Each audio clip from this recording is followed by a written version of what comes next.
In this video, I'll show you step by step how to turn old, forgotten wood into a unique decorative piece full of personality, which can be a great option for making, selling, and even profiting from.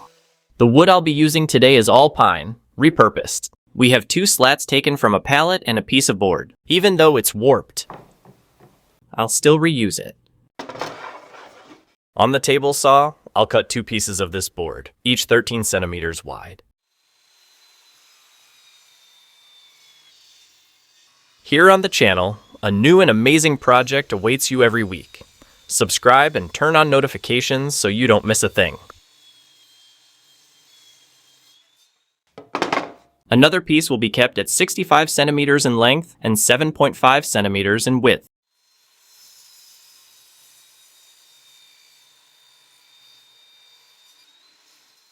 I'll make cuts on both sides to remove imperfections and straighten the edges.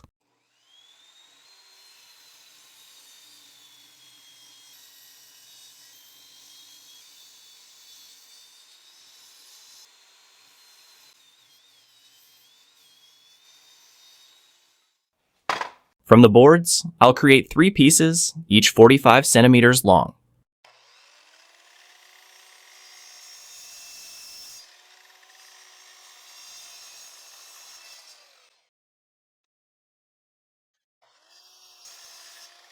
Haven't clicked the like button yet? Do it now and help me bring more free creative projects to you.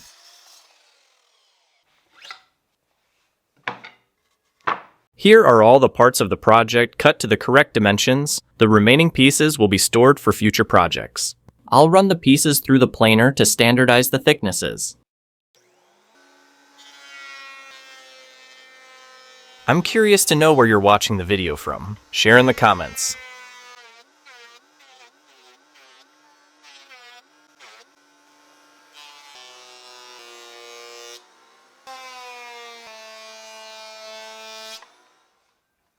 Next, I'll start marking the pieces, which are 7.5 centimeters wide. With the square set to 5.5 centimeters, I'll make center marks on both ends. I'll do the same on the other piece. I'll do the same on both ends. I adjusted the square to 3.7 centimeters, roughly half the width, and will make cross marks. This will be done on all the previous markings. Finally, with the square set to 11 centimeters, I'll make marks closer to the edges at both ends of the pieces. Now I'll adjust the square to 1.5 centimeters and make the marking in the opposite direction as well, on all the markings I made. Now I'll use the tape measure and make a 32.5 centimeter mark, which is half the length of the piece. I'll mark near both sides. The marking will be done on both pieces. I'll use the combination square again and make the marking in the opposite direction. Here are the markings. I will use the hand drill with this 3mm bit and the 10mm countersink to drill the markings I've made, only in the center sections.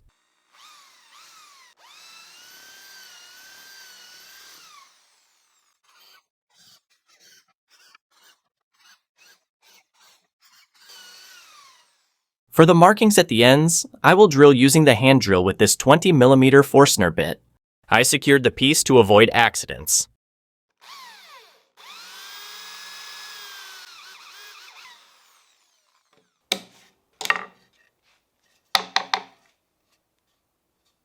I'll do the same for the other markings as well.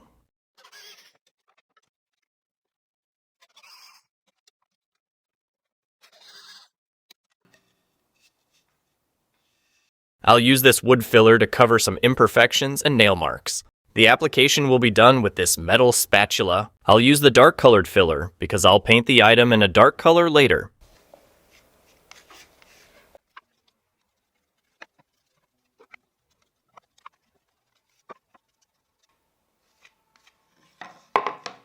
I waited for the filler to dry. Now I'll sand everything using the orbital sander with 100 grit sandpaper.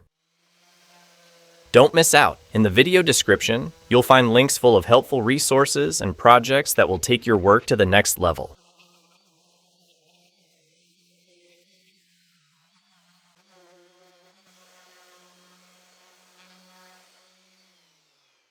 With everything sanded, I'll now start the assembly. I marked 10 centimeters on the combination square and will make a mark on these pieces from the inside. The countersinking was done here, and the marking will be on the other side.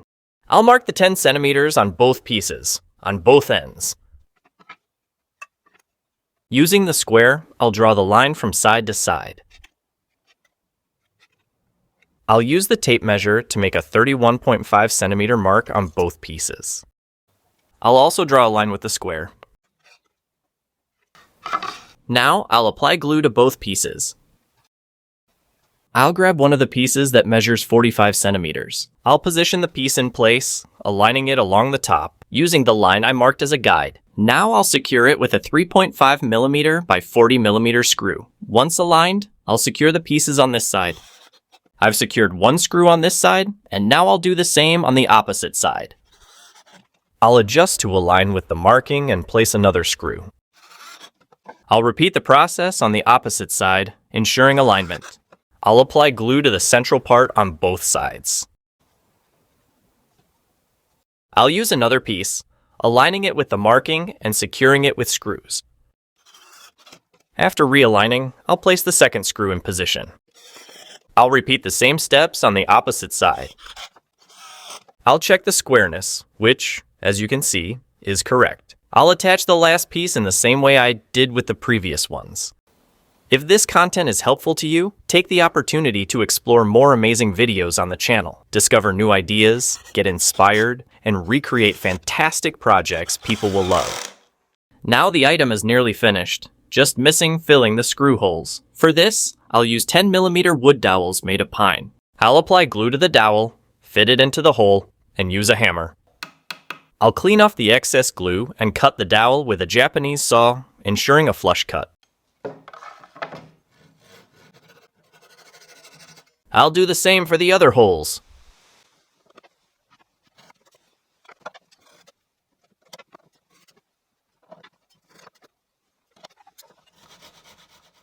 After placing the dowels, I'll sand again with 100 grit sandpaper.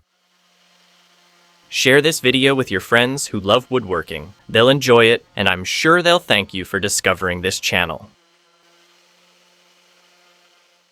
Before adding the final accessories, I'll paint. For this, I'll use wood sealer. Along with it, I'll use a special stain for varnishes and sealers in a brown color. The dilution will be done with thinner, and I'll apply it with an electric sprayer, as usual on the channel. I will apply some sealer and dilute it with thinner. The ratio I use is about 100 milliliters of thinner for every 100 milliliters of sealer. This mixture makes it easier to apply with the sprayer. Always follow the instructions on the labels of the products you're using. After diluting it, I will apply the dye.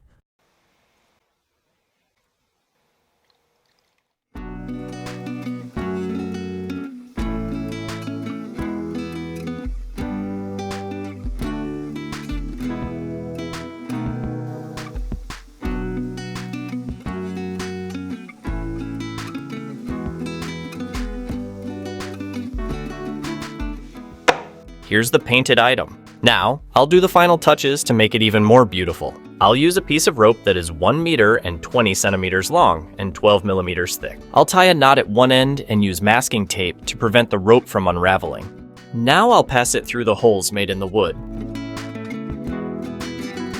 I'll tie a knot on the other side as well. It turned out like this. Now I'll use another piece of rope, 90 centimeters long and 12 millimeters thick. I'll do it the same way as the first one. I tied a knot at one end, and now I'll pass it through the holes. Then, I'll tie the knot on the other side. Well, folks, here's the completed project. A charming decorative shelf with a rustic touch. Share your opinion on the work in the comments. I'm curious to know what you think. Send this video to friends who enjoy woodworking. I'm sure they'll love it, and you'll be helping to create new videos for the channel. I'll leave other videos with amazing projects here on the screen. Click and get inspired.